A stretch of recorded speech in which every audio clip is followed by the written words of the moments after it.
Right. Homesickness. So first off, you might have noticed, this is me without makeup.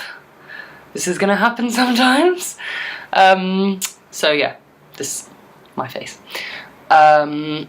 Homesickness. So first of all, I just want to say that I'm not really doing this video to say this is how you should deal with it because this is how I dealt with it and this is the best way, because I keep seeing people abroad blog posts saying this is how I dealt with the funcionario, so you should do it too. And I think that honestly, being on year abroad is just such a learning curve and you just have to get through it yourself by your own means. It's just completely personal, and some people have given me really shit advice, sorry, that suited them but really didn't seem appropriate. So this is in no way me telling you how I think you should do it. It's just a couple of things that I've felt and ways that I've got through it personally. This is gonna sound so obvious, but honestly, Skype is a miracle. And one thing that I find so comforting is speaking to people and knowing that they're missing me as much as I'm missing them. I've Skyped so many people since I've been here, and it's just really nice to feel like you're still a part of their life. Oh my god, I knew I was gonna get emotional. And feeling like you're still a part of their life. So honestly, just contact is key. Really, WhatsApp, Facebook message, Snapchat is my life, because just getting snippets into people's lives makes me feel like I'm still there. I seriously need to calm down.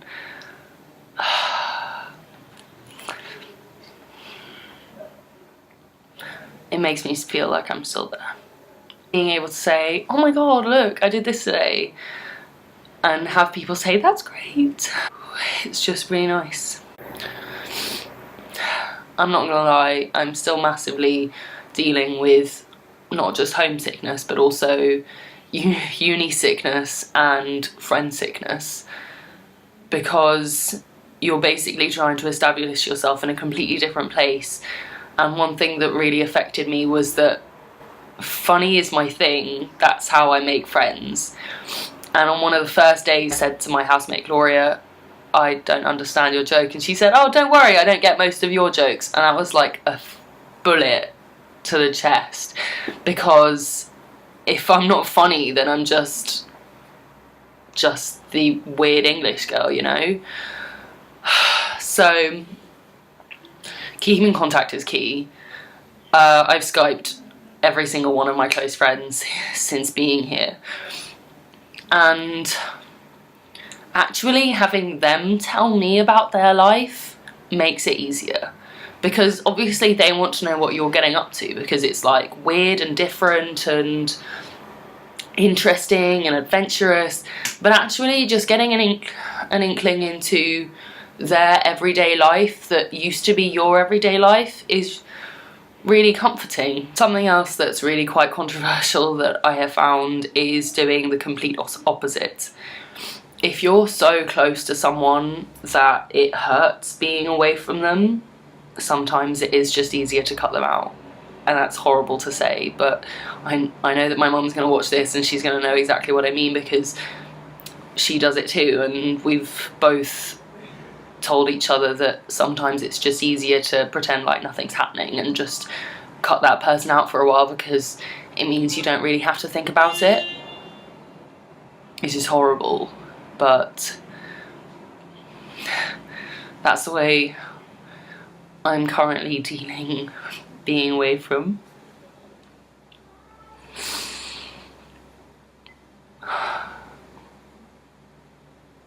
My mum.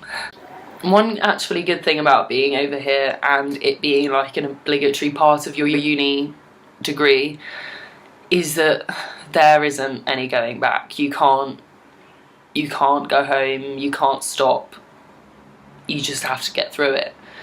And there have been so many days where I've said, I can't do this, I can't do this, I just want to go home. But you can't, so you do actually just have to work through it, and I think that that's also a really good way of dealing with it. And a piece of advice that my mum has given me over and over again is just take every single day as it comes and don't really think about the future, because that's quite scary. Also, if every day is too scary, just every hour. What am I doing now? What am I gonna have for lunch? What am I gonna do this evening? And then when it gets the next morning, plan that morning, you know?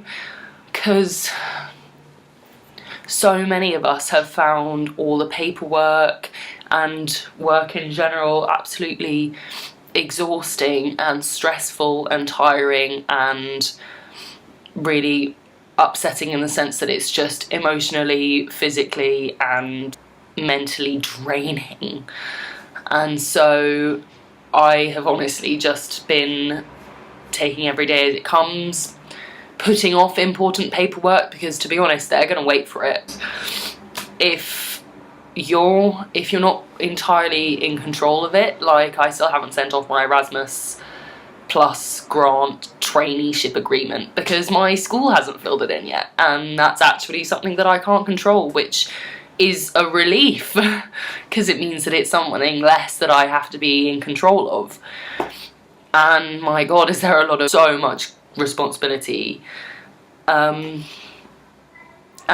I think it's difficult because it's actually forcing us to grow, which is good in a sense but also terrifying. The way I found of dealing with homesickness is to really make the effort to make the place you're living your home. So I have photos, not many because I didn't have packing room, and my mural, which has fallen down, but I'll put that up later, and this duvet, which is my life. And, you know, just decorating in the way that you would your normal home, and having photos of the people that you love and stuff, because then it makes it feel a bit more like home and less like somewhere that you're staying for a year. Another thing I found is sensory things that remind you of home. So that's like seeing, so all the photos and stuff. Hearing, just put on your music whenever you're feeling a bit down, because that's quite comforting. But also smell. So I've brought all of my incense here, which is like 4 different packs. And yeah, that was a 4, not a 5. Again, bad with counting. And sometimes just as a bit of a comfort, I put that on because that's something that I used to always do in Exeter, and it just makes it feel more like, oh, well, I'm in a different country, but this is still my home. I don't know really how to explain it, but that's helped me. So if you've got candles or a perfume that you love, you know, just go for it. Because at the end of the day, this is our home for the year, and whether we like it or not, we've just kind of got to deal with it. But honestly, I think that the most important thing, and the thing that's going to make you get over homesickness the most, is really just getting out there, integrate, make friends who live here, not necessarily people who speak English. The only way you're really going to get into it is if you completely immerse yourself in the culture. I have now made more Spanish friends than I have made English friends, which I'm so happy about, because then you're actually integrating. If you stick around with Erasmus people and speak English the whole time, you're just going to be, you're not really going to be making the most of it, because at the end of the day, we're here to get fluent. I know quite a few people who've brought loads of different English foods over, which I totally understand, because as I said before, that's just comfort. But if you don't let yourself adapt to the environment that you're now in for the whole year, then you're going to spend most of that time, I don't want to say segregated because that's quite a strong word, but to a certain extent. You need to go out and really put effort into it, because I'm quite an outgoing person, but going to like pre-drinks or parties and knowing only one person is terrifying, admittedly, especially when you don't know the area and you're like, is this a huge risk I'm taking, especially being a woman. Okay, anyone else watching this will understand, but more often than not, if you find someone that you trust and they say, oh, I'm going out with friends, come along, do it. Because if you trust that person, more often than not, even if their friends aren't trustworthy, they are, and they will look after you. One thing I found about Spanish people is that they're extremely loyal, and once they consider you a close friend, they will really look out for you. It's probably the most important thing you can do, because Skyping people and saying, I miss England, or I miss home, and I miss my dog, it's fine for the first week, but in the end you do just have to get on with it. And I'm not saying this to have a go at anyone or anything, it's kind of more about telling myself. I'm really gonna be honest, I got quite emotional making this video, but in all honesty, I've cried most days since being here.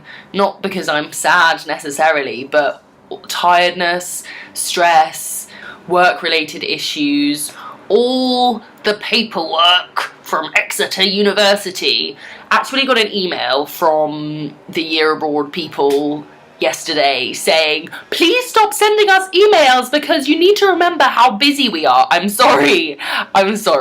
We have moved to a different country where they speak a different language and have different systems, and we're being expected to settle in, start work, make friends, find a place to live, sort out all the important documentation, all that stuff. Can you imagine how busy we are? And they're saying, oh, don't send us emails. Like, okay, well, when I die on the street, it's gonna be your problem because I wasn't allowed to email you.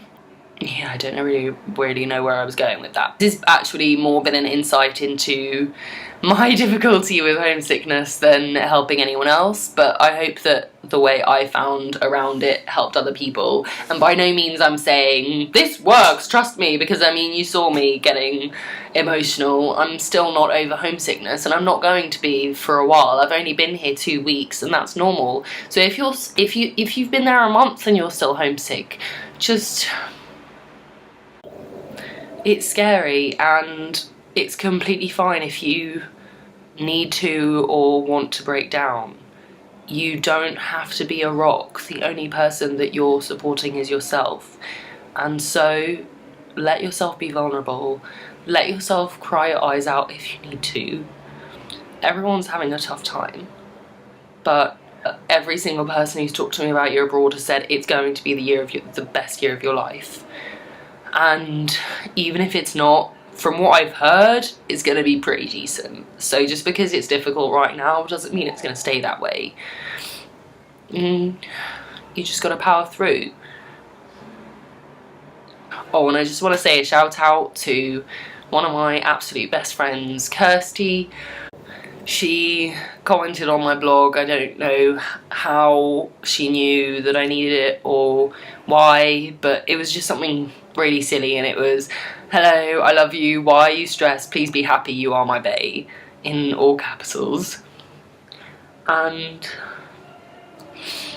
it's just really nice knowing that you have that support from people, even if they're far away. So actually, my advice isn't to all the people who are on their year abroads, it's to people who know people who are on their year abroads. Please just show them that you're there for them, and show them support and love, and just help them through it. My next video will be cheerier, promise. And as always, I hope you enjoyed it, and just a little snippet into my life. Bye!